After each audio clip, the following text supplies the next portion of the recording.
देशाचा 80वा स्वातंत्र्य दिन ठाणे महानगरपालिकेच्या वतीने मोठ्या उत्साहात साजरा करण्यात आला आहे।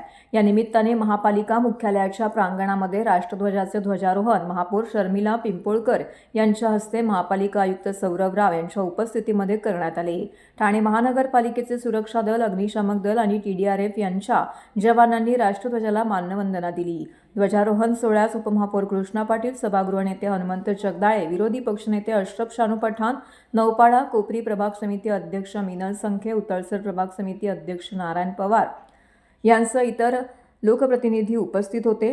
त्यानंतर ठाणे शहराच्या स्वच्छतेसाठी योगदान देणाऱ्या 10 प्रातिनिधिक सफाई कर्मचाऱ्यांच्या उल्लेखनीय कामगिरीबद्दल गुणवंत कामगार पुरस्कार देऊन उपस्थित मान्यवरांच्या हस्ते विशेष सन्मान करण्यात आला आहे। त्यामध्ये प्रवीण श्रीराम बनोटे, दीपक कोंडुळे, लागून कृष्णा नडार, अशोक धोंडेबा पाटील, दीपाली खाजेकर, शालूबाई धोत्रे, आत्माराम पाटील, सोनल पाटील, अनिल कदम, मयुरी धनावडे, सुनीता दुधाम यांचा सन्मान करण्यात आलाय।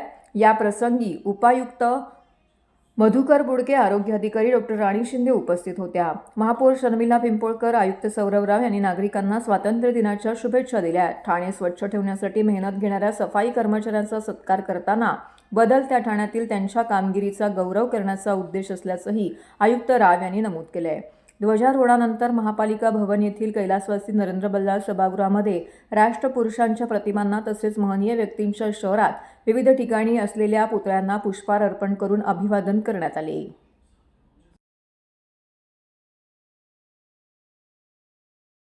अगोदर ठाणे नगरीचे सर्व सुज्ञ नागरिकांना आपले स्वातंत्र्य दिनाची मनपूर्वक हार्दिक शुभेच्छा, अभिनंदन। स्वातंत्र्य दिवस आपल्याला प्रेरणादायी दिवस आहे आणि या दिवशी आपल्याला हा समजते की हा जे स्वातंत्र्य आपल्याला प्राप्त झालेली आहे ती किती कष्टाने, किती मोठी मेहनतने प्राप्त झालेली आहे। आणि देशसेवा करताना, सिटीची सेवा करताना जे ठाणे महानगरपालिकाचे सगळे अधिकारी कर्मचारी आहेत ते आज संकल्प घेत आहेत की ठाणे नगरीला स्वच्छ, सुंदर, राहणे योग्य, इथले जे नागरिक आहेत त्यांना समाधान भेटेल या पद्धतीची कार्यशैली त्याचा अवलंब करून पुढे जाण्याचा आज आम्ही संकल्प घेत आहोत। सर्वांना नमस्कार। सर्वप्रथम 80व्या स्वातंत्र्य दिनाच्या माझ्याकडून सर्व ठाणेकरांना खूप शुभेच्छा।